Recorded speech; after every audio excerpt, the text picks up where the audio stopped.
Հայաստանի վարչապետը հակակաթողիկոսական արշավն այս փուլում պասիվացրել է եւ այդ բացը կարծես լրացնում է Հովանավանքի Տեր Արամ Քահանան։ 2021 թվականին ես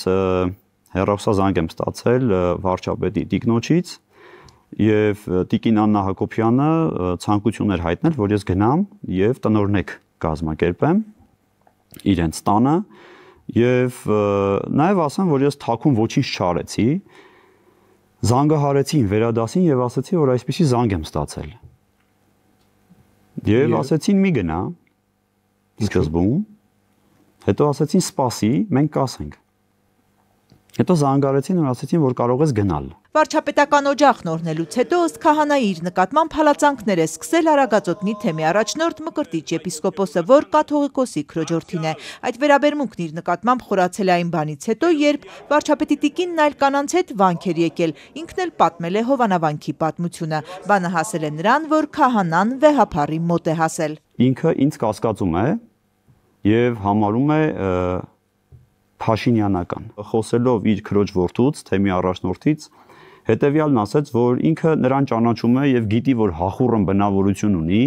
եւ այդ բնավորության պատճառով նաեւ շատ սխալներ է թույլ տալիս։ Այս հանդիպումից հետո էլ հալածանքները չեն դադարել։ Այս մասին Քահանան պատմում էր հանրային հեռուստատեսությանը տված հարցազրույցում։ Նա եկեղեցական իր խոսքով զազրելի բարքերի մասին սկսել է խոսել այս ամսվա սկզբից։ Ազատությունը Օհանավանում հանդիպել էր Քահանայի հետ, թե այդ ժամանակ թե դրանից հետո պարբերաբար առաջարկել ենք հարցազրույց տալ։ Նա հրաժարվել է։ Տեր Արամ Քահանան գործող հոգևորականներից առայժմ միակն է, որ հրապարակային քննադատում է եկեղեցական վերնախավին, պնդում մյուսները վախենում են։ Մեկ հոգևորական ինքը շատ լավ գիտի,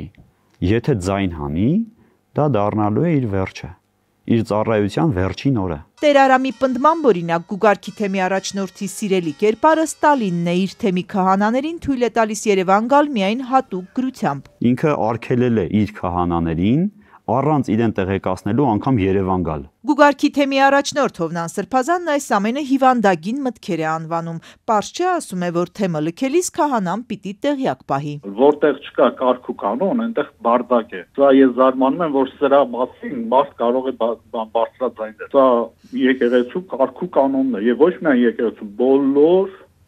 աշխատավայրերում։ Կան եպիսկոպոսներ, որ ոչ թե եկեղեցի, այլ քաղաքականություն են մտնում, ասում է Քահանան։ Պատմում թեմի առաջնորդներից մեկն իր Քահանայի շատ կարևոր ընտանեկան հարցերը կարգավորելու փոխարեն ջիպ է նվիրում ինչ-որ մեկին։ Ենթադրաբար նկատի ունի Տավուշի թեմի նախկին առաջնորդ Բագրատ arczepiskopos-ին, որ իր մեքենան Արցախի նախագահ Սամվել Շահրամանյանին էր նվիրել, այն բանից հետո, երբ վերջինիս սպասարկող մեքենան հատուկ ջոկատայինները տարել էին։ Եկեղեցու քաղաքականացված լինելու վերաբերյալ մեղադրանքներ էլի ունի Տեր Արամը։ 2021 թվականի գրեթե բոլոր ցույցերին ընդդիմության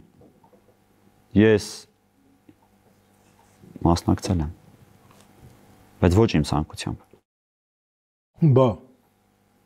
Վերադասի։ Քահանան չուզելով է մասնակցել ու հոգնել է ֆիզիկապես, բայց ասում է, եթե չգնայի այդ ցույցերին, պիտի բացատրեի, թե ինչու, կնշանակեր քաղաքական այլ հայացքներ ունեմ։ Իսկ հիմա ով է պարտադրել, հետո էլ կասես չուզելով է իր խոսում, հարցեր ունի Հովնան Սրբազանը։ Հիմա էլ պարտադրել են, որ գա խոսի, վաղն էլ դրա մասին է ասել։ Դա նշանակում է մարդը հաստատուն բնավորություն չունենալն է։ Եկեղեցիներում պարտադրանք չի եղել։ Թեմի առաջնորդն այնուամենայնիվ չի բացառում, որ քահանաներին առաջարկվել է մասնակցել ցույցերին, պնդում է դա քաղաքականության հարց չէ։ Արցախը քաղաքական հարց է, հայրենիքի օրացական հարց է սա, սրան է վերաբերում, ինչի մասին է խոսքը։ Կարող է իրենք բանը հոգեվորականը գնացել մասնակցել էլեկտրիկ Հայաստանին կամ որևէ մի թանկացումներին, չէ, ինչ որ հայրենիքին է վերաբերվում։ Մարալիկի հոգևոր հովիվ Տեր Տիգրան Քահանան պնդում է Միքայել Սրբազանի դատերին, օրինակ թեմի քահանաները մասնակցում են առանց հարկադրանքի։ Մեր կամքով ազատ, մեր որոշումով